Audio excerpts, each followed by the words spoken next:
యువకులందరికీ విజ్ఞప్తి చేస్తున్నాం, ఉద్యోగాలు కావాలి, ప్రైవేట్ ఉద్యోగాలు రావాలి. అందుకే 20 లక్షల మందికి ఉపాధి కల్పిస్తానని చెప్పాం. దానికి కట్టుబడి ఉన్నాం. ఉద్యోగాలు కల్పిస్తాం. ఇప్పటికీ మినిస్టర్ గారు చెప్పినట్టు పెద్ద ఎత్తున పెట్టుబడులు వస్తున్నాయి. ఈ ప్రభుత్వం పైన విశ్వాసం ఉంది, నమ్మకం ఉంది. చెప్పిన మాట నిలబడతామని, అవినీతి లేనటువంటి పరిపాలన ఇస్తామని, త్వరితగతిన క్లియరెన్స్లు ఇస్తామని, ఎలాంటి అడ్డంకులు సృష్టించమని ఈ రోజు పెద్ద ఎత్తున పెట్టుబడులు పెట్టడానికి ముందుకు వస్తున్నారు. దీనివల్ల ఈ రాష్ట్రం అభివృద్ధి అవుతుంది, యువతకు ఉద్యోగాలు వస్తాయి. ఇంకో పక్కన ఆ రోజు నేను ఐటీకి ప్రాధాన్యత ఇచ్చాను.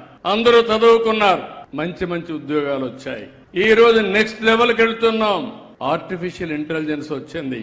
ఇది మనకు అర్థం కాకపోవచ్చు. చదువుకున్న పిల్లలందరూ ఆలోచించుకోవాలి.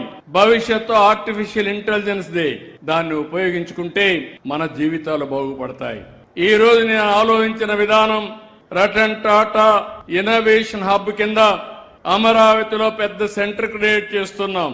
ఉత్తరాంధ్ర 3 జిల్లాలకి విశాఖపట్నం కేంద్రంగా, గోదావరి జిల్లాలకి రాజమండ్రి కేంద్రంగా, గుంటూరు కృష్ణా జిల్లాలకి విజయవాడ కేంద్రంగా, ప్రకాశం నెల్లూరు చిత్తూరు ఈ 3 జిల్లాలకు తిరుపతి కేంద్రంగా పెట్టి, అనంతపూర్ కర్నూలు కడపకి అనంతపూర్ కేంద్రంగా పెట్టి 5 రీజనల్ హబ్స్ పెడుతున్నాం. దేశంలో ఎక్కడా చెయ్యని విధంగా ఈ రోజు పారిశ్రామికవేత్తల్ని, అకాడమిక్ ఇన్స్టిట్యూషన్స్, కాలేజీల్ని అనుసంధానం చేస్తున్నాం. చదువుకునే రోజుల నుంచి కూడా పిల్లలు ఆలోచించుకోవాలి. ఉద్యోగం చేయడం కాదు, మీరు ఉద్యోగం ఇచ్చే పరిస్థితి రావాలి.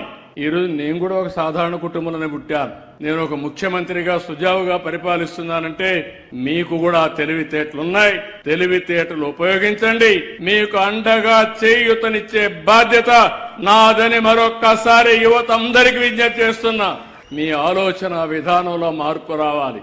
నేను ఆ రోజు ఐటీ అన్నాను, ఉద్యోగాలు వస్తాయని చెప్పాను. తర్వాత అన్నాను, ఐటీ వల్ల మీరు ఒక ఉద్యోగం కాదు, ప్రోడక్ట్స్ తయారు చేయండి అన్నాను. ఆ తర్వాత మీరు ఉద్యోగాల కంటే నువ్వు ఉద్యోగం ఇచ్చే పరిస్థితి రావాలని మళ్లీ చెప్తే, ఈ రోజు ప్రపంచం మొత్తం మీరు 25 సంవత్సరాల్లో ఎక్కువ తలసరి ఆదాయం సంపాదించేవాడు ఎవడంటే తెలుగు బిడ్డ. నేను గర్వపడుతున్నానని చెప్పి నేను మీకు తెలియజేస్తున్నా. ఇండియాలో కాదు, అమెరికాకు పోయినా, ఆస్ట్రేలియాకు పోయినా, యూరోప్కు పోయినా, ఏ నగరానికి పోయినా మన వాళ్లే కనపడుస్తారు. అలాంటి దానికి శ్రీకారం చుట్టాం. ఈ రోజు అందుకే ఒక మాట చెప్పాను, ప్రతి ఒక్క ఇంటికి ఒక పారిశ్రామికవేత్త ఉండాలి. 1 ఫ్యామిలీ 1 ఆంటర్‌ప్రెన్యూర్. అది సాధించే వరకు